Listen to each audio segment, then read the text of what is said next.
DLBD စာမိုးပွဲအတွက်ကျွန်တော်ပြင်ဆင်ခဲ့တဲ့အချက်၅ချက်ကိုဒီဗီဒီယိုလေးမှာပြောပြပေးပါမယ်။အခုဆိုရင်ဂျပန်စာမိုးပွဲလည်းနီးလာပြီဖြစ်တဲ့အတွက်ကြောင့်မလို့ကျွန်တော်တို့စာမိုးပွဲအတွက်ပြင်ဆင်မှုတွေလုပ်ရတော့မယ်။အဲ့ခါကျရင်ကျွန်တော်ဘယ်လိုပြင်ဆင်မလဲ။ကျွန်တော်ဂျပန်စာလေ့လာတော့ပြင်ဆင်ခဲ့တဲ့အချက်လေးတွေကိုမျှဝေပေးမယ်။ပထမဆုံးကျွန်တော်ပြင်ဆင်ခဲ့တဲ့အချက်ကတော့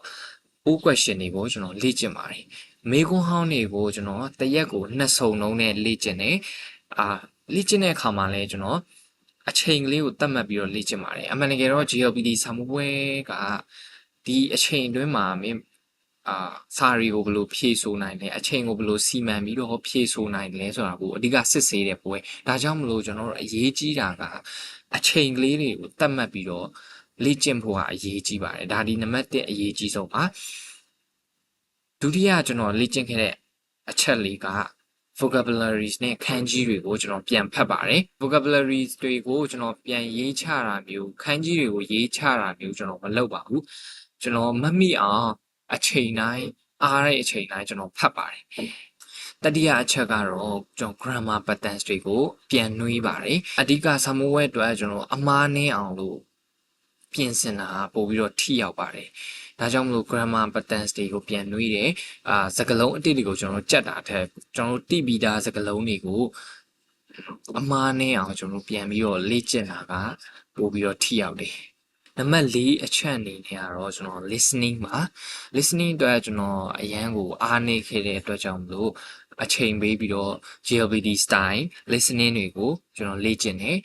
YouTube မှာရှာတယ်ညတိုင်းကျွန်တော် podcast လေးကျွန်တော်နားထောင်တယ်ပေါ့နော်အဲ့တော့ listening အတွက်အားနေတဲ့သူတွေဆိုရင်ဒါတေချာပေါက်ကိုလေ့ကျင့်ရမယ်တေချာလေးကိုလေ့ကျင့်ရမယ်အပိုင်းဖြစ်သွားပြီ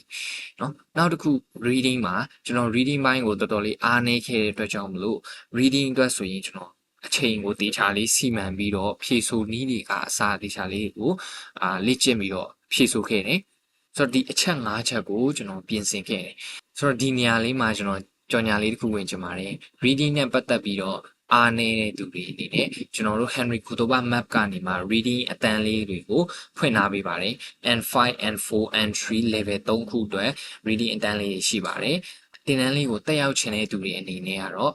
ကျွန်တော်ရဲ့ Telegram channel ဖြစ်ဖြစ်ကျွန်တော်ရဲ့ Messenger မှာပဲဖြစ်ဖြစ်လာရောက်စုံစမ်းပြီးတော့အနံ့နိုင်ပါတယ်ဆိုတော့ဟုတ်ပြီကျွန်တော်တို့ဒီအချက်၅ချက်ကိုကျွန်တော်ပြင်ဆင်ပြီးသွားပြီဆိုရင်စာမိုးပွဲဖြည့်ဖို့တပတ်လောက်လိုတဲ့အခါမှာကျွန်တော်ဘာတွေလုပ်မလဲဆိုတော့ကျွန်တော်စာမိုးပွဲဖြည့်ဖို့တပတ်လိုတဲ့အခါမှာကျတော့စာတွေအများကြီးအုံနောက်တွေကိုထည့်လို့အဆင်မပြေတော့ဒါကြောင့်မို့ကျွန်တော်တို့အားနေတဲ့အပိုင်းတွေကိုရွေးချယ်ပြီးတော့ပြင်ဆင်တာပို့ပြီးတော့ကောင်းလိမ့်မယ်ဟုတ်နော်ကိုအားနေတဲ့အပိုင်းကျွန်တော်တို့ all question တွေဖြေတဲ့အခါမှာဘယ်နေရာအားနေလဲဆိုတာကျွန်တော်သိနိုင်ပြီအဲ့အခါကျရင်အားနေတဲ့အပိုင်းကိုကျွန်တော်တို့ကထိရောက်စွာလေ့ကျင့်နိုင်ဖို့လိုအပ်တယ်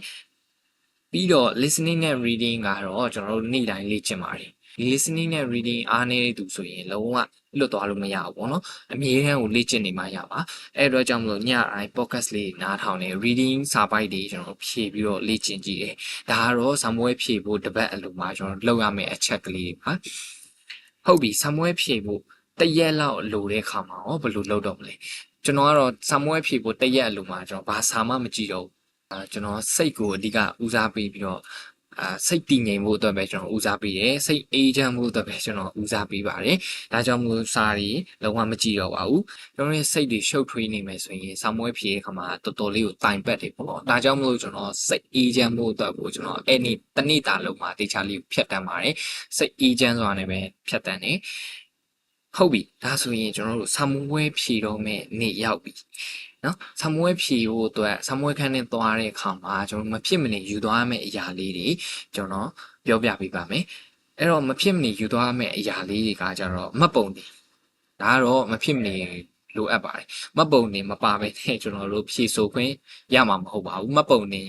ဒါမှမဟုတ်ရင်မောင်းလိုင်စင်ရှိရင်ရင်မောင်းလိုင်စင်ပေါ့နော်ဒါတွေယူသွားဖို့လိုတယ်ပြီးတော့ test voucher ပါဒါလည်းအရေးကြီးတယ်ကျွန်တော်တို့ဖြည့်ဖို့အတွက် test voucher ကမဖြစ်မနေပါဘူးပါရလိမ့်မယ် test voucher မပါဘူးဆိုရင်စာမွေးခန်းနဲ့ဝင်လို့ကိုရမှာမဟုတ်ပါဘူးဟုတ်ပြီဒီနှစ်ခုကအရေးကြီးဆုံးပြီးတော့ကျွန်တော်တို့ခဲတန်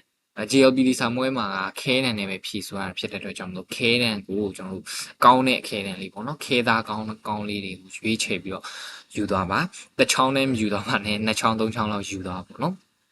ပြီးရင်တော့ခဲဖြတ်ပေါ့နော်ခဲတံပါပြီဆိုတော့ခဲဖြက်ကလေးကလည်းလိုအပ်လာပြီအဲ့တော့ခဲဖြက်လေးကိုလည်းမဖြစ်မနေယူသွားပြီးရင်တော့နာရီပေါ့နော်နာရီကိုကျွန်တော်တို့ဆောင်းဝဲအချိန်စရာအတွက်ကြည့်ဖို့အတွက်ကိုပိုင်လက်ပတ်နာရီလေးစောင့်သွားပြီပါဒါကတော့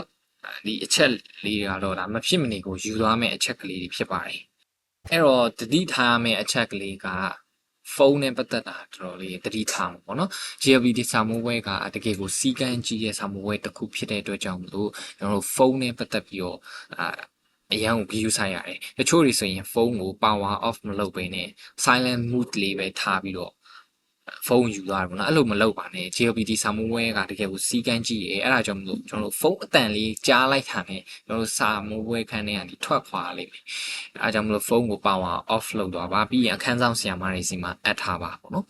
်အဲ့ဒါကြောင့်မလို့ဒီရဲ့အချက်ကလေးကတကယ်ကိုအရေးကြီးပါတယ်စာမိုးပွဲဖြည့်ဆိုတဲ့အခါမှာအောင်မြင်ဖို့အတွက်ဆိုရင်ကျွန်တော်တို့နီးပြူဟာလေးအချက်၄ခုကျွန်တော်ထုတ်ထားတာရှိပါတယ်ဒီနီလန်း၄ခုကိုလည်းကျွန်တော်လုတ်ခဲ့တာပေါ့နော်ကျွန်တော်ကိုယ်တိုင်လုတ်ခဲ့တဲ့အတွက်ကြောင့်မလို့ကျွန်တော်ပြန်ပြီးတော့မျှဝေပေးမယ်ပထမဆုံးနံပါတ်1ကကြတော့ကျွန်တော်တို့စာဘလောက်ပဲရကျွန်တော်တို့စိတ်စွမ်းအားပေါ့နော်အဓိကအာယုံဆိုင်မှုအားကောင်းနေဆိုရင်ကျွန်တော်တို့မရတဲ့စာတွေတောင်မှကျွန်တော်တို့လုံးဝမမှတ်မိတဲ့စာတွေတောင်မှ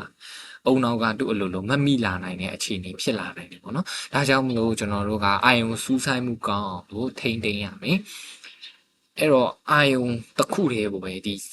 ီစာရွက်ပေါ်ကမေးခွန်းပေါ်ကိုပဲအာယုံစိုက်ထားမှာကျွန်တော်ဘယ်ဦးမှစိတ်ကအာယုံလွင့်ပြားနေလို့မရဘူးเนาะဒီကောင်ဒီအရေးကြီးတယ်ဒုတိယတစ်ခုကစိတ်ကိုကျွန်တော်ရှင်းလင်းထားမှာပေါ့เนาะစိတ်ကိုသုံးဝရှင်းရှင်းလင်းလင်းထားပြီးတော့အာယုံတစ်ခုတည်းကိုပ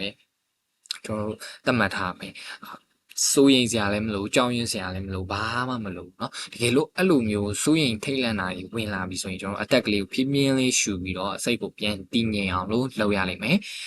เนาะတတိယတစ်ချက်အနေနဲ့ကတော့ listening အပိုင်းမှာ listening အပိုင်းမှာကျွန်တော်တို့ဒီနားကိုဦးစားပေးပြီးတော့နားထောင်ရမယ်ဒါမှလည်းသူပေါက်ကနေ audio ဖွင့်လိုက်တဲ့အခါမှာဘာတွေပြောသွားလဲတေချာပေါက်နားကနေအာရုံစိုက်မယ်ဆိုရင်တော့တေချာပေါက်ကို listening မှာအဆင်ပြေသွားနိုင်တယ်ပေါ့နော်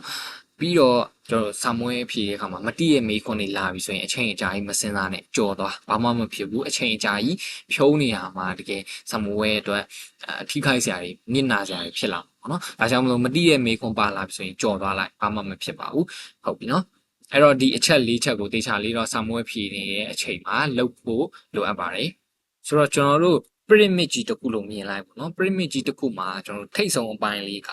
ကျွန်တော်တို့စိတ်ကအရေးကြီးတယ်နော်ဒီစိတ်ကအရေးကြီးတဲ့အတွက်ကြောင့်မလို့စိတ်ဆောင်လို့ကျွန်တော်တို့စာမှုပွဲတွေအောင်နိုင်တယ်ပေါ့နော်စိတ်ကအရာရာပေါ့နော်အမှန်တကယ်ကတော့စိတ်တည်ငြိမ်မှုနဲ့ကျွန်တော်တို့ဖြည့်ဆို့ခဲ့မယ်ဆိုရင်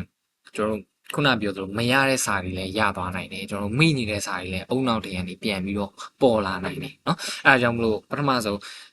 trigan လေးတစ်ခုမှာဆိုရင်ထိတ်ဆုံးအပိုင်းလေးကစိတ်နေစိတ်ထားကအရေးကြီးတယ်နော်တည်ငြိမ်တဲ့စိတ်နဲ့အာယုစူးစိုက်မှုကောင်းကောင်းနဲ့ကျွန်တော်ဖြည့်နိုင်ဖို့ကအရေးကြီးတယ်အဲ့ဒါမှကျွန်တော်အောက်မှာနောက်တစ်ဆင့်ကကျွန်တော်နီးဗျူဟာပေါ့နော်ကျွန်တော်တို့ဖြည့်ဆိုလေ့ကျင့်တော့ဟာလားအားနေတဲ့အပိုင်းတွေကိုတခြားလေးနီးစနစ်နဲ့နီးစနစ်မှန်မှန်ဖြည့်ဆိုခဲ့တယ်အဲ့လိုလေ့ကျင့်ခဲ့တဲ့အတွက်ကြောင့်မလို့ကျွန်တော်တို့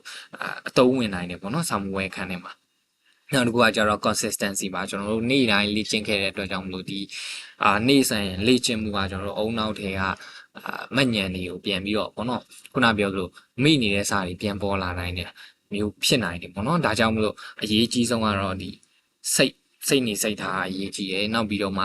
နီးဗျူဟာလေးပေါ့နော်ကျွန်တော်လေ့ကျင့်ခဲ့တဲ့အချိန်နေနီးစနစ်ပိုင်းပေါ့နော်အချိန်စီမံခန့်ခွဲမှုကောင်းကောင်းနဲ့လေ့ကျင့်ခဲ့တာတွေအရင်အထောက်အကူဖြစ်တယ်ပြီးတော့ဆွဆွဲမြဲမြဲနဲ့ကျွန်တော်တို့တောက်လျှောက်လေ့ကျင့်ခဲ့တာတွေကတကယ်ကိုအထောက်အကူဖြစ်ခဲ့တယ်ပေါ့နော်ဒါကြောင့်မလို့စာမွေးတစ်ခုအောင်မြင်ဖို့အတွက်ဒီရဲ့အချက်၃ချက်ကလည်းတကယ်ကိုအရေးကြီးတယ်ပေါ့နော်အဲ့တော့အချင်းချုံနည်းနဲ့ပြန်ပြောရမယ်ဆိုရင်ကျွန်တော်တို့ပြင်ဆင်မှုတွေလုပ်ရလိမ့်မယ်ပြင်ဆင်ခဲ့တဲ့အချက်၅ချက်ပါဥပquestion တွေပြင်ဆင်ခဲ့တဲ့ grammar vocabularies listening reading ဒါတွေကိုကျွန်တော်နေ့တိုင်းလို့လေ့ကျင့်တယ်လေ့ကျင့်တဲ့အခါမှာလည်းကျွန်တော်အချိန်သတ်မှတ်ပြီးတော့ကျွန်တော်လေ့ကျင့်ပါတယ်ပြီးတော့စာမွေးဖြည့်ဖို့တစ်ပတ်အလိုရောက်တဲ့အခါမှာတော့အားနေတဲ့အပိုင်းကိုဒါတေချာလေးအာရုံစိုက်ပြီးတော့ကျွန်တော်ပြင်ဆင်ပါတယ်ပြီးတော့စာမွေးတရက်အလို